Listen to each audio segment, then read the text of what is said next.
Hi, Raylene Froman, the Froman here. I want to share with you today 5 secrets that experienced buyers know that makes the buying process easier.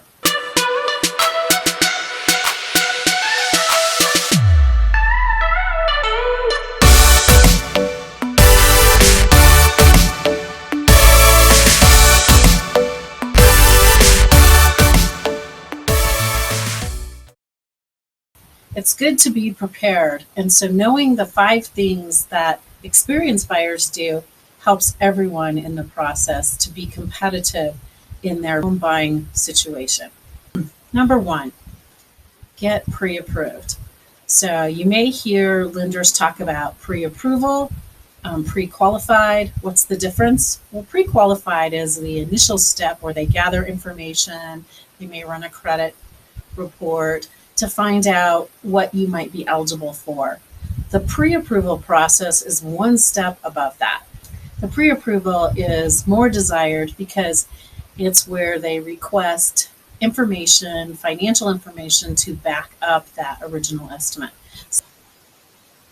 For pre-approval, your lender may ask for things such as W-2s, your tax returns, bank statements, things to substantiate your debt so that they can give you a better idea of the amount of money or the purchasing power that you have in your home buying process. It's always good to know your budget and look within your budget so you're not disappointed.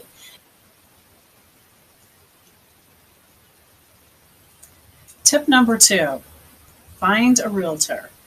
I know, but the truth is that experienced buyers know that a realtor will help them.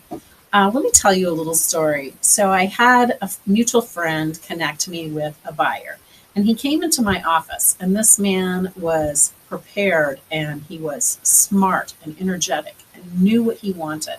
So successful. I was so impressed. And we reviewed the type of property that he was looking for. And I asked him, how long have you been looking for this property? And he said 3 years. He's put in some offers, but he never won the offer. And I said, oh, did you have a realtor before? And he said, no, he was calling off the sign. People, calling off the sign. Who do you think that realtor is representing? Yes, they're representing the seller. So who's representing you?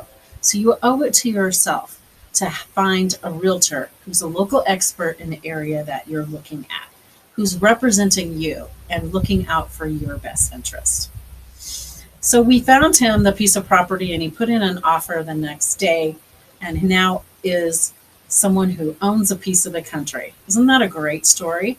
And as he was leaving my office that day, I asked him, why did you wait so long to get a realtor, a buyer's agent, to represent you? And he said, up until just recently, I didn't know that it didn't cost me anything to have a realtor. So imagine that. I mean, he was smart and successful.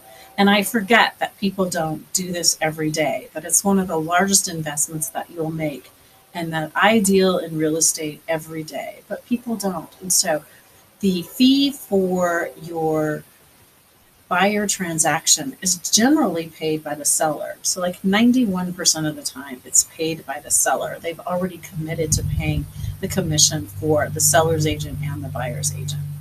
So there are certain instances where you might find a for sale by owner or something like that where you'll need to negotiate, but find a realtor, find a real estate agent that is licensed and experienced in the area that you're looking for. Tip number 3, know your requirements. And this is not so easy because I know even though we were prepared to buy a house or build a house, my husband and I looked at 5,000 different plans, literally, before we found one that we could agree on. And so this is often the case. It's a large investment and you want to make sure that you get the right one. So narrow down your requirements. So one of the things that experienced buyers know is that they're going to get about 80% of the requirements that they want in the location that they want for the price that they want. So prioritize your requirements. What is most important to you? Location you can't change. Your location is what it is. So keep in mind that that might be a high priority for you. So here's the thing. Ask yourself questions. Ask yourself, what are the things that are most important to me about the home? Location, what location do you want to be in? Do you need to be close to a school for your children? Do you need to have a large fenced in yard for Fido and Kiki?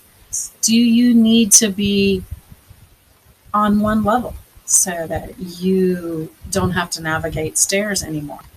Maybe you want a low maintenance home so that you can travel and not have to spend time in your yard. Or maybe you are a master gardener and that's the one thing that's important to you, is a place to have that huge garden you've always dreamed of. So find out what those things are that are most important to you and put your list together and share that with your realtor.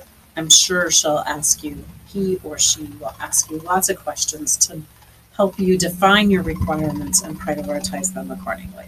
So keep that in mind as you're looking and define your requirements so that you can focus your house hunting search on those homes that are most likely to fit your needs. Step number 4, I found the home of my dreams. What is it that experienced buyers know about this part of the process that could help you? Inspection. Inspection is something that you do to make sure that the key components, the major components of the home, are working as described. So inspection will focus on safety, the roof, the furnace and air conditioner, the structural pieces.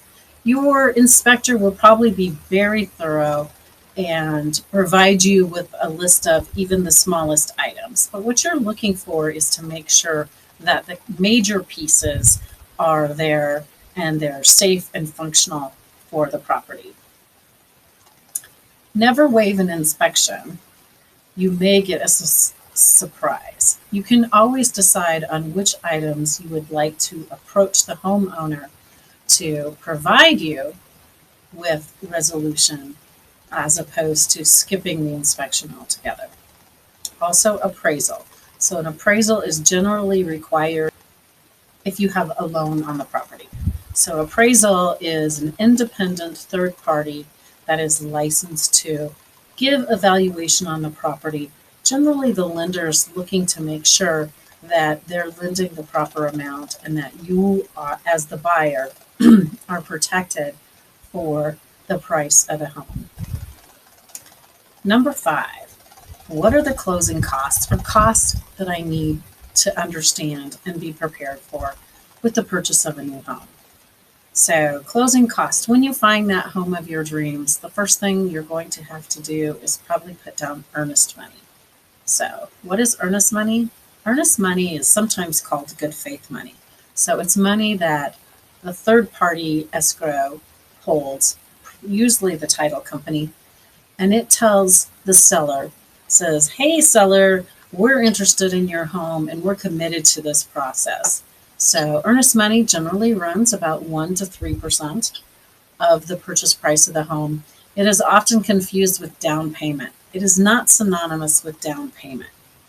At closing, it can be turned into your down payment, but earnest money is to tell the seller that you're serious about the purchase and that if you do not go through with the purchase, that money will become theirs for keeping the home off the market. As of course, there are always options for the buyer and legal contractual dates within your purchase contract that allow you to get your earnest money back if certain features aren't as expected. Other closing costs include things like title insurance for your lender.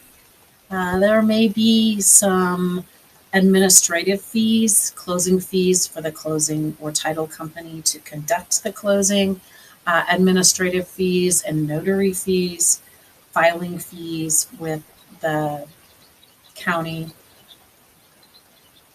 or HOA, things like that. So accruals for your first insurance payment and for taxes that you'll owe when the taxes come due. So all of those things rolled into closing costs can be about 2% of the purchase price. So you need your down payment and some of the accruals for the closing costs, your lender can tell you exactly what those costs might be based on the purchase price before closing. So save up and know just before you're headed to the closing table, you should get a settlement statement that would break down all of those costs and tell you the amount of money that you're going to need for closing. That earnest money that you put down that we talked about can be applied to your down payment at closing, and you'll need to provide those closing funds in either a certified check or a wire transfer, depending on the amount and the title company that you're working with. Generally, possession of the new home takes place immediately following closing, so hopefully you'll get the keys to that new home. There are many little programs and apps, and even in our app, there is an estimate of closing costs so that you have some idea what you're saving for now in order to purchase the home of your dreams. I said 5 tips that experienced buyers know about, but here's one more. Patience. Make sure that you're getting the right home, that you don't settle, and at the same time, your interest rates right now are very favorable to buyers, and so you don't want to put it off too long thinking, well, I'll wait till prices are lower, because a change in the interest rates can change your payment. So a little bit of patience to find just the right one, but then be prepared. Do those things that we talked about. Get pre-qualified. Get your realtor ready to go. Search and understand your priorities and requirement. Also be prepared for your closing cost and down payment, and that way you will be teed up for your inspection and appraisal when it gets close to the time. So be prepared, and I hope that the buying process is a great experience for you and that you can enjoy a little bit of time together in searching for that perfect home. So for now, it's Raylene Froman, the Roamin Froman, making home your favorite destination.